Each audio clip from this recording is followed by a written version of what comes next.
Hello, friends. This is Ted Gumbart, ASUN Commissioner, and it's time for another TED Talks about. And today we're going to talk about the NCAA Equity Study that the Kaplan, Hecker, and Fink law firm has been engaged to conduct. So for the next couple of months, you may see some news if you're a sports fan, especially a college sports fan, about how the NCAA is conducting an equity study. And just thought would give you a little insight into how commissioners are participating. We've all been invited to have an interview, probably about 45 minutes tops, with people from the firm and give our input on whatever we think needs to be addressed and why. And so I thought I'd share some of the points that my interview will include. And by the time you hear this, I will have shared this information with the folks at Kaplan, Hecker, and Fink. One of them has to do with the Final Four, that obviously there's been a lot of publicity that they're a little different.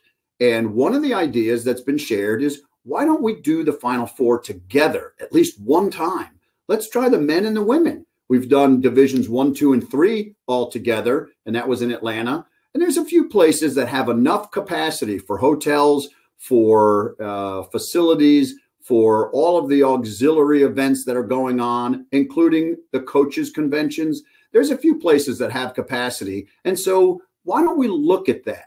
Well, my suggestion is simply going to be, we don't have administrators that are fully committed one way or the other. And so my suggestion is simply, in today's digital world, why don't we get the student athletes' input? Let's talk to the men's student athletes and the women's student athletes and find out if they have an interest, because their experience in this event should be primary. We know that the men's basketball tournament is the primary income generator for the NCAA. That's fine. That value will not be diminished. But why can't we look at maybe increasing the value of the women's by having this overlap? And let's try it once. But only if the student athletes support it. And if the student athletes can be polled and they support it, then we'll go to the coaches association and we'll find out how we can best execute such an event. But if the people don't want to do it, hey, at least we tried. The other thing I think is important is to know that the NCAA sponsors 100 postseason opportunities for men's basketball, 68 in the NCAA tournament, and 32 in the men's NIT. That property is owned and operated by the NCAA. And then there's some other tournaments that are run by outside agents. On the women's side, we only have 64 opportunities that are presented by the NCAA, funded and operated. After that, there is a women's NIT, but that's run by a completely private agency, Triple Crown Sports. And so that's great. We love the opportunities, but they're not NCAA opportunities. So we just need to look at that from an equity standpoint. It's something we need to examine and act on.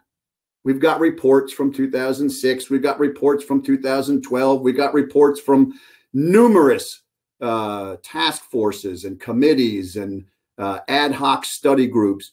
It's time to act.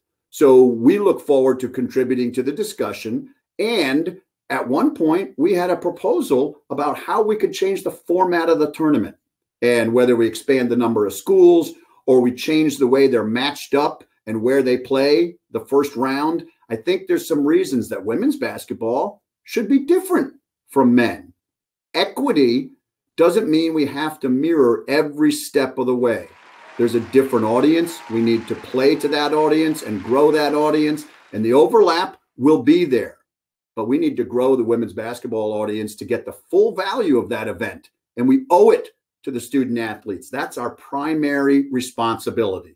So those are two big things that I'm going to share with the committee. And lastly, transparency. It's got to be open. Whatever is learned, and this company, this law firm is doing an equity study. They're not experts in running events. They're not experts in promoting basketball, but we collectively in the NCAA have that expertise. We have the people in place that can give us the information, the guidance, whether it's Danielle Donahue from the WBCA, whether it's Lynn Holzman at the NCAA. We have commissioners, we have retired commissioners and folks that can give us all the information, time, effort, and input we need. We've got partners in the media, and we've got everything at our fingertips we need to act. But we need to act with conviction, and we need to act with the full acknowledgement that treating our male student athletes and our female student athletes equitably, that's our priority one. So we look forward to it. An opportunity comes out of a crisis. Hey, we need to use it. So the ASUN is fully participating. We hope that you'll do whatever you can do. Our Fair Shot. That's the Women's Basketball Coaches Association website. Go there. Our Fair Shot. Check it out and be part of the action plan to improve things for the future. No matter where you are today, we can all be better tomorrow. Thanks. This is Commissioner Ted Gumbart bringing you another TED Talks about